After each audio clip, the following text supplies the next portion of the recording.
Au départ, l'un des plus gros challenges de ce film, c'était de réussir à construire des décors crédibles avec des moyens très faibles.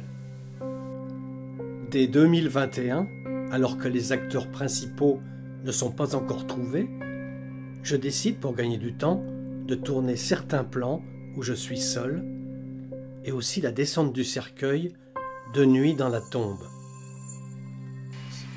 Pour éviter de la creuser, on la fabrique à hauteur d'homme, en collant la terre sur des panneaux pour former les parois verticales. Les pierres tombales sont en polystyrène, recouvertes de ciment vieilli.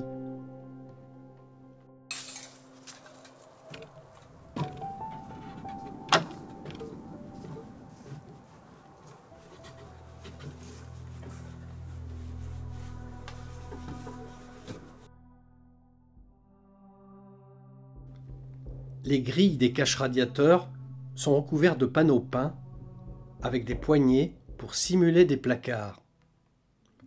La salle à manger de style Régence conviendra telle quelle pour la scène numéro 2.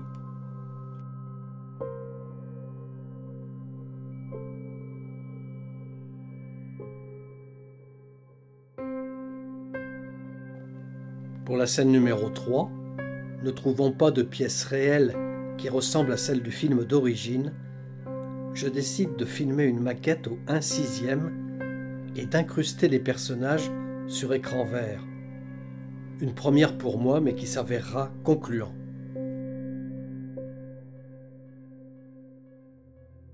En fait, la construction du laboratoire du Dr Bonin a été une grande motivation pour moi.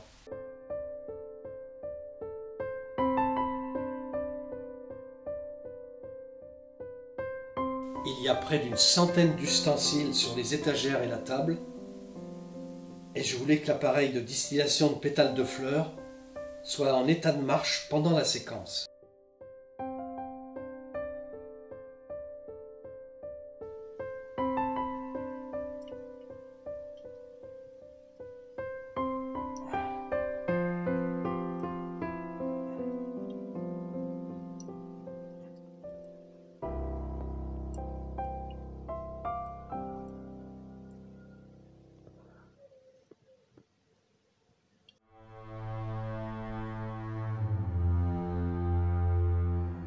Vous ne trouverez jamais de chambre avec une alcôve gothique en France. Il fallait donc que je la construise moi-même. Elle est minuscule, 5 mètres carrés, mais ça contribue à l'atmosphère étouffante de la scène. Il a fallu 6 jours de travail et 50 kilos d'enduit.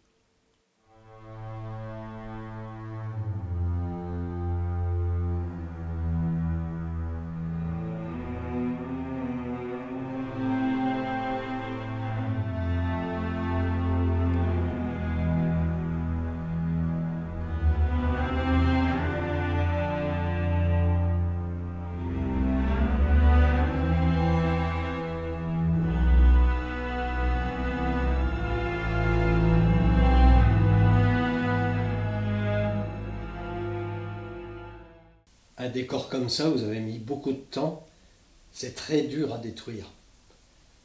Mais j'avais la prison à construire dans la même pièce. Et d'abord la fenêtre à barreaux, où on a été jusqu'à simuler les traces de rouille en pulvérisant de l'oxyde de fer sur la peinture noire avant séchage.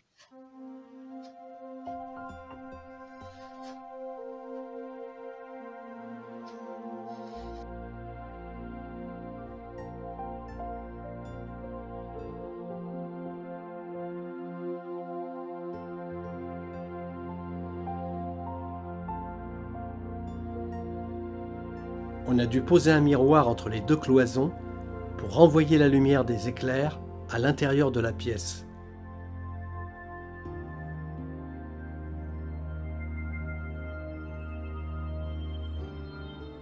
Et aussi construire une partie de la porte d'entrée pour avoir un plan depuis l'extérieur.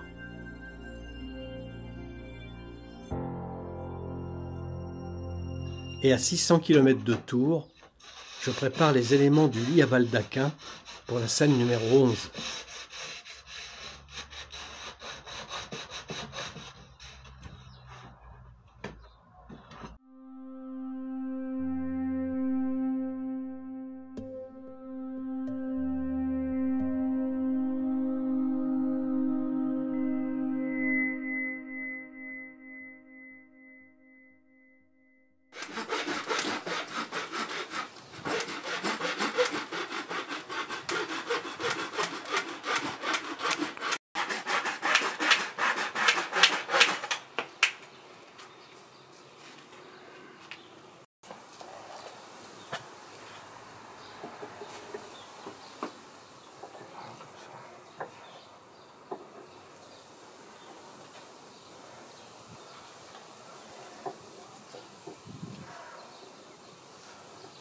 Alors la scène du laboratoire de sciences occultes de Dublino a été rajoutée dans le scénario au dernier moment.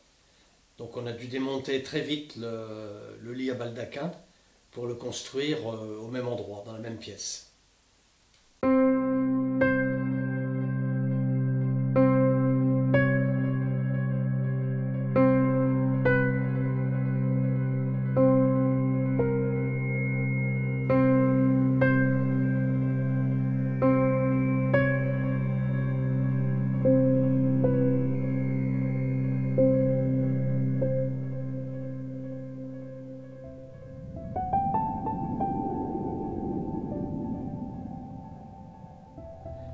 Là encore, il a fallu trouver de nombreux ustensiles et surtout maîtriser la fumée qui sortait de la boule de voyance pour projeter dessus une image d'Alice grâce à un projecteur vidéo.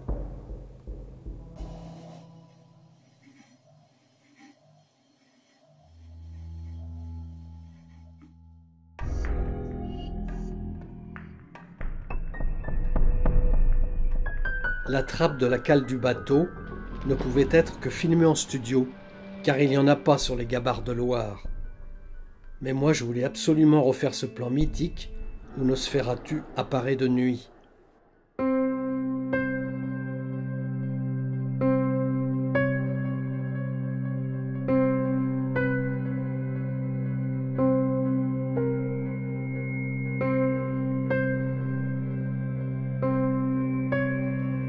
Idem pour la fenêtre de sa maison, où les réglages lumière sont bien plus pratiques en studio.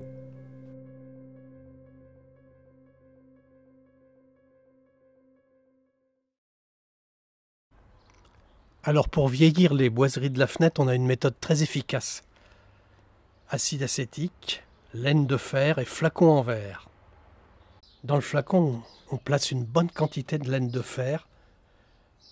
On va la recouvrir avec le vinaigre à 14 degrés. On agite et on va le laisser agir 48 heures. On obtient ainsi une solution marron prête à l'emploi et qui se conserve quelques jours. Maintenant, on passe le liquide avec un pinceau sur les surfaces à vieillir. Le bois va ainsi absorber le produit. Et en à peine 30 minutes, votre bois va se griser et va vieillir d'une vingtaine d'années. Pour la fenêtre, on a en plus rajouté des surfaces de vitre que l'on veut casser. Car cette maison abandonnée de Tours a dû être la proie des enfants des rues. Donc on veut qu'il ne reste que quelques morceaux épars, mais sans danger pour les mains de Philippe. Allez, vas-y, va.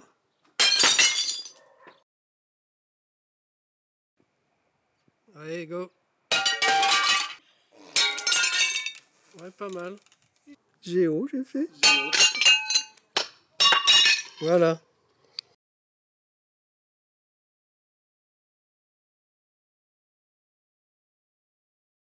Alors, la construction du sarcophage m'a demandé pas mal d'heures de travail. Il y avait deux choses. Il y avait les côtés qui étaient incurvés, donc très difficile à faire, et en plus 4 pieds inclinés à construire.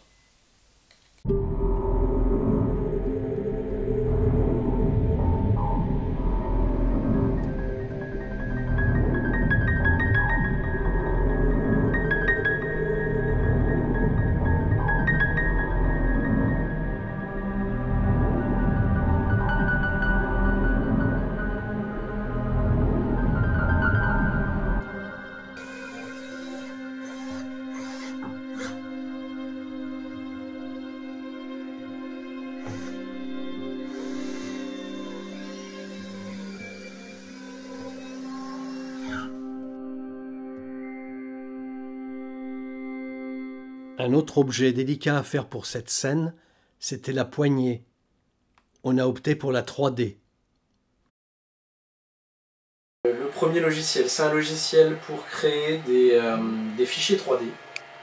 Et donc là, pour cette poignée, la particularité, en fait, ça a été d'assembler la poignée avec la tête de mort et les os. Donc c'était ça la difficulté. Donc là, le logiciel a défini les couches, parce que c'est une impression par couche de plastique. Donc là on voit qu'on a 245 couches de plastique au total sur cette poignée. Ça va utiliser 43 mètres environ de filament.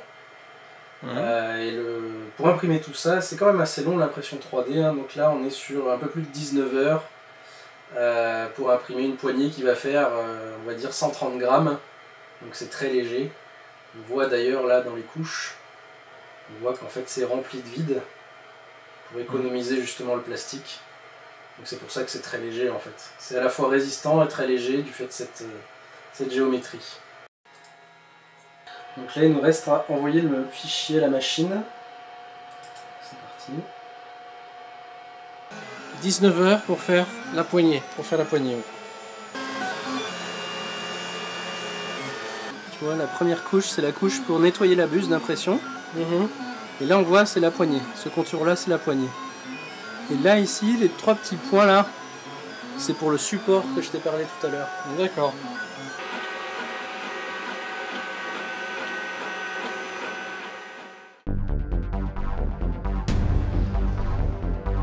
Plein d'autres objets fabriqués ou achetés, et notamment les cercueils, qui devaient être à la fois solides et légers.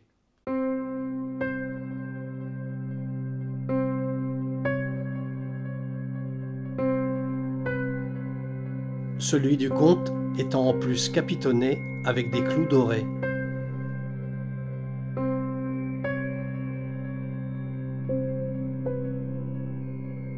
Rien que le seau en latte de bois, que l'on voit quelques secondes, a nécessité 5 heures de travail.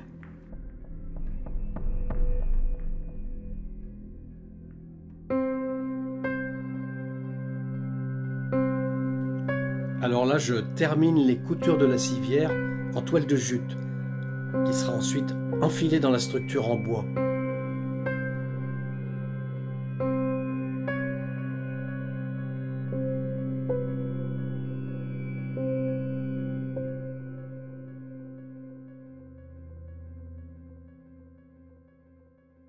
Je mets en place le morceau de bois, c'est une branche de cad. Donc là, ce qu'on va faire, c'est qu'on va dégrossir, on va mettre au rond. Parce que là, la branche n'est pas ronde.